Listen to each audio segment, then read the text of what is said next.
दोस्तों, ले में हुई वायलेंस से वहां की हालात पहले ही नाजुक हैं। ऊपर से मीडिया में ऐसी रिपोर्ट्स आ रही है जो बिना किसी ऑफिशियल सोर्स के सेंसिटिव दावे कर रही हैं।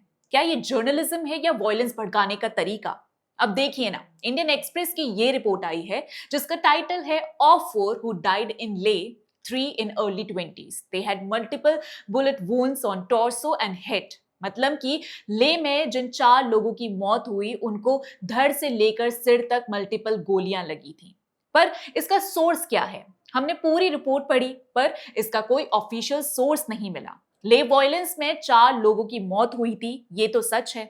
इसका ऑफिशियल स्टेटमेंट भी DGP Ladakh doctor SD Singh Jamwal ने दिया है। पर जो डिटेल्स इस रिपोर्ट में है कि उनको कितनी गोलियां लगी, कहां कहां लगी, इसका कोई ऑफिशियल स्टेटमेंट नहीं है। रिपोर्ट में सोर्सेस के जरिए ये दावे किए गए हैं। ये सोर्सेस कौन से हैं, कहां से आए हैं, किसी को पता नहीं है। और तो और रिपोर्ट रिंचन नाम के व्यक्ति के स्टेटमेंट के साथ बताती है कि मृतक सिपांग दंगों का हिस्सा नहीं था। पर इसके लिए भी पुलिस या किसी का ऑफिशियल स्टेटमेंट नहीं है। इस पूरी रिपोर्ट में पुलिस, गवर्नमेंट या एडमिनिस्ट्रेशन से एक भी कंफर्मेशन नहीं है। आप कहेंगे कि इससे क्या फर्क पड़ता है? तो देखिए, इससे फर्क पड़ता है क्योंकि ले की सिचुएशन पहले ही सेंसिटिव है और ऐसी हवा में सोर्स वाली रिपोर्ट एरिया में अनरेस्ट और पैनिक क्रिएट कर सकती है। वायलेंस के टाइम में बिना एविडेंस के ऐसे क्लेम्स फैलाना और टेंशन बढ़ा देगा। लोग पढ़कर सोचेंगे पुलिस ने ब्रूटली फायरिंग की है, जबकि पुलिस वायलेंस को रोकने की कोशिश कर रही थी। सिपांग के मामले में लोगों को लगेगा कि पुलिस ने उन लोगों को भी मारा जो दंगे में थे ही नहीं।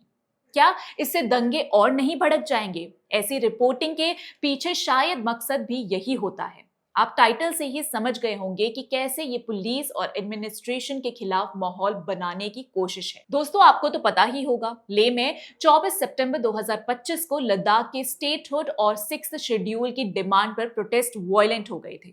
प्रोटेस्ट ने बीजेपी ऑफिस को आग लगा दी, पुलिस व्हीकल जला दिया और पुलिस पर अटैक किया। इसके बाद पुलिस को सेल्फ डिफेंस में फायरिंग करनी पड़ी। इस मामले में यूनियन होम मिनिस्टर ने कहा कि एक्टिविस्ट सोनम वांगचुक ने प्रोवोकेटिव स्टेटमेंट से मॉब को इंसाइट किया। लद्दाख लेफ्टिनेंट गवर्नर कविंदर गुप्ता ने कहा कि प्रोटेस्टिंग इज अ राइट, लेकिन वायलेंस नहीं। जो लोग एटमॉस्फेयर स्पॉइल कर रहे हैं उन्हें स्पेयर नहीं किया जाएगा। लेकिन ऑफिशियल स्टेटमेंट में कहीं भी मृतकों की पोस्टमार्टम रिपोर्ट डिटेल पर बात नहीं हुई है। फिर भी आर्टिकल में सोर्सेस में जो चीजें लिखी गई हैं वो जानबूझकर लोगों को भड़काने की कोशिश लगती है। ऐसा हम इसीलिए भी कह रहे हैं क्योंकि ऐसा पहली बार नहीं है। आपको 2020-21 में हुए फार्मर प्रोटेस्ट तो याद ही होंगे।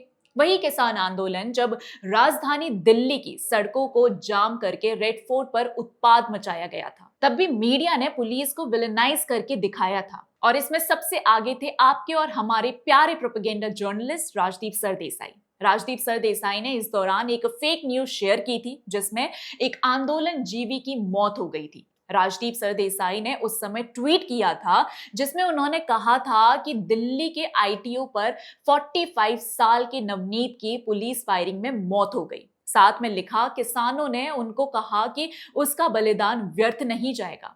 ट्वीट के अलावा सरदेसाई ने ग्राउंड से इंडिया टुडे के नए अन्य रिपोर्टर से बात करते हुए अपने शो में कहा कि मृतक नवनीत सिंह आंदोलनकारी किसानों के लिए एक प्रतीक बन जाएगा और वे तब तक नहीं हटेंगे जब तक उन्हें नवनीत के लिए न्याय नहीं मिल जाता। क्या ये आपको प्रोवोकेटिव नहीं लगा? क्या ये किसान आंदोलन को भड़काने के लिए काफी नहीं था? वो तो इसके बाद दिल्ली पुलिस ने खबर को झूठा बताकर वीडियो जारी किया था जिसमें दिख रहा था कि आंदोलनकारी की मौत ट्रैक्टर के नीचे आने से हुई थी। दिल्ली पुलिस के वीडियो में मृतक सिंह को तेज गति से ट्रैक्टर चलाते हुए और बैरिकेड्स को कुचलते हुए दिखाया गया है, जिसके चलते व्हीकल पलट गया। दोस्तों, पोस्टमार्टम में पता चला कि आंदोलनकारी की मौत उसकी खोपड़ी के बाईं ओर एक दर्दनाक चोट के कारण हुई, जहां से उसका मस्तिष्क बाहर निकलने लगा था। देखा, ऑफिशियल सोर्सेस कुछ और कह रहा था और राजदीप सरदेसाई बिना सोर्स के पहले ही भड़काऊ दावे कर चुके थे। सच्चाई तो ये है कि नेशनल सिक्योरिटी ब्रीच के खतरे और कथित किसानों द्वारा उकसाने के बाद भी पुलिस ने बहुत पेशेंस के साथ काम लिया था। पुलिस ने प्रोटेस्टर्स पर आंसू गैस छोड़ी, लेकिन कोई गोली नहीं चलाई। वहीं राजदीप की फेक न्यूज के लिए इंडिया टुडे ने उनको 15 दिन के लिए सस्पेंड तक नहीं कर दिया था। पर आज राजदीप ऑन एयर हैं और फिलहाल ले वॉयलेंस मामले में सोनम वांगचुक के लिए अपनी मीडिया स्किल्स का यूज कर रहे हैं। लगभग हर दंगे के मामले में मीडिया से बायस रिपोर्टिंग देखने को मिली है। ऐसी रिपोर्टिंग प्रोपेगेंडा है जो इलाके में पैनिक क्रिएट करती है। बिना ऑफिशियल सोर्सेज के सेंसिटिव जानकारी फेक न्यूज है और मानी जानी चाहिए। बिना ऑफिशियल सोर्सेज के बड़ी खबरें चलाना लोगों के दिमाग में डर और गुस्सा भरता है। हमारी अपील है कि जब तक सरकार या पुलिस कोई चीज कंफर्म ना करे, ऐसी खबरों पर भरोसा नहीं करना चाहिए। आपका क्या मानना है? हमें कमेंट करके जरूर बताएं और वीडियो पसंद आया हो तो लाइक, शेयर और चैनल को सब्सक्राइब करना मत भूलिए। इसी के साथ मिलते हैं अगले वीडियो में। तब तक के लिए जय हिंद।